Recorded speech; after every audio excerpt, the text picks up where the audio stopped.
আসসালামু আলাইকুম। এখন রান্না করতেছি হলো চিংড়ি মাছের ভাজি করব। পেঁয়াজটা করে রেখেছি। এখন ভাজির চিংড়ি মাছ দিয়ে বাঁধাকপিটা ঢেলে দিলাম।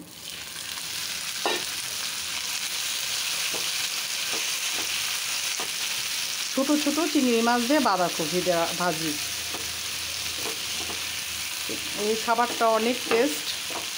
আপনারা চিংড়ি মাছ দিয়ে ভাজি করে খেয়ে দেখবেন। অনেকে খান, আবার ডিম দিয়েও অনেকে করেন চিংড়ি মাছ দিয়ে। আর এখানে রান্না করতেছি শাস্ত্রা মাছ, যেটাকে বলে নদীর শাস্ত্রা মাছ। এখন মাছগুলি দিয়ে দিব।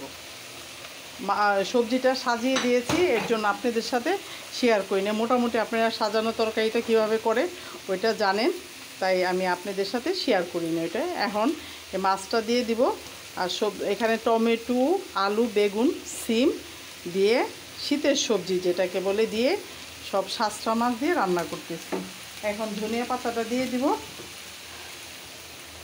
কারণ এই মাছটা বেশিক্ষণ সিদ্ধ হতে সময় লাগে না। আবার মাছটা বেশি সিদ্ধ হলেও তরকারি টেস্ট আসে না। তাই সবজিটা আগে মাখিয়ে দিয়েছি তেল, মশলা, হলুদ, মরিচ, আদা, রসুন দিয়ে। এবং সবজি হলো বেগুন, আলু, টমেটো দিয়ে মাখিয়ে চুলায় দিয়েছি। এখন অর্ধেক হলো পরে আমি মাছটা দিয়ে দিলাম। আর এখানে বাঁধাকপি ভাজি করেছি চিংড়ি মাছ দিয়ে। চিংড়ি মাছ দিয়ে বাঁধাকপি ভাজি। চিংড়ি মাছটা দেখা যাচ্ছে না, কিন্তু অনেক ছোট ছোট চিংড়ি দিয়ে, এই ভাজির চিংড়ি যেগুলো বলে, ভাজি চিংড়ি, মোটামুটি ছোটো চিংড়ি দিয়ে ভাজি করলে চিংড়ি মাছটা ভাজিটা টেস্ট হয়। যে কোনো ভাজিতে যদি চিংড়ি মাছ দেন তরকারিটা আলাদা স্বাদ আসে ভাজিতে।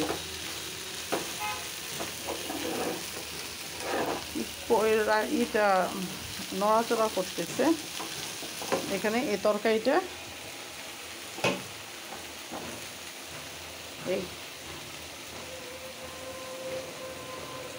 এটা হলো রিঠা মাছ, নদীর পদ্মার আর পাত্তা মাছ দিয়ে আলু, বেগুন, সিম দিয়ে রান্না করা। তরকারিটা হয়ে আসছে, ধনে পাতাও দিয়ে দিয়েছি, মাছও দিয়ে দিয়েছি। একটু হালকা হালকা ঝোল থাকবে। আর এটা হলো ভাজিটাও আমার হয়ে আসছে। ব্লগিংটা ছোট করি আপনাদের দেখতে সুবিধার্থে, কারণ ভাজিটা আমি আগেই সিদ্ধ করে নিয়েছি।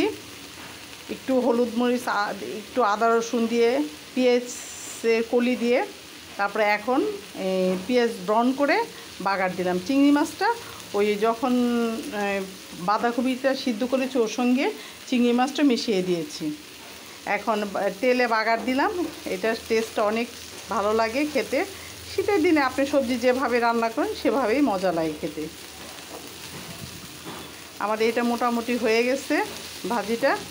আর একটু চুলা রাখবো।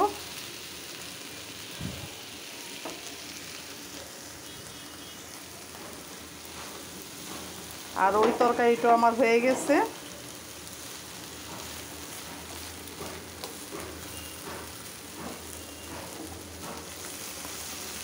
লবণ টবণ স্বাদ সব টেস্ট ঠিক আছে। আপনি এভাবে করে খেয়ে দেখবেন। আমার রান্নাটা যদি আপনাদের ভালো লাগে লাইক দিবেন, সাপোর্ট করবেন, আমার পাশে থাকবেন। আর এই তরকারিটা আমার হয়ে গেছে। আমি বেশি এই তরকারিতে আঠা আঠা ঝোল রাখবো। আর মাছটা বেশি সিদ্ধ করব না, কারণ মাছটা বেশি সিদ্ধ করলে মাছটা যদি ফেটে যায় তরকারি টেস্ট নষ্ট হয়ে যায়। তরকারিটা আস্তে আস্তে থাকবে, মাছটাও আস্তে আস্তে থাকবে, আঠা আঠা ঝোল থাকবে, তরকারির টেস্ট। আর এই শাস্ত্রা মাছের তরকারিতে কাঁচা মরিচের ঝালটা বেশি দিবেন, বাটা মশলাটা কম দিবেন। আবার ভাববেন না আপনাদের আমি রান্না শিখাচ্ছি, কারণ আমি রান্নার ক্ষেত্রে বলতেছি। যারা নতুন রান্না শিখেন তারা শিখতে পারেন। আমার ভাজিটা হয়ে গেছে। এখন আমি সার্ভিং বুলে ঢেলে আপনাদের দেখাচ্ছি।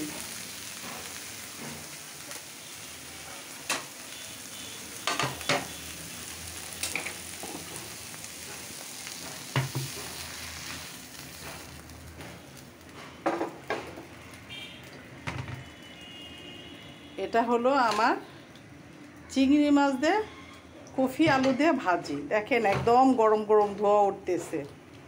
আর এই জায়গাতে হলো শাস্ত্রা মাছ রান্না করা। আমার রান্নাটাও শেষ হয়ে গেছে। আপনারা সবাই ভালো থাকবেন। আল্লাহ হাফেজ।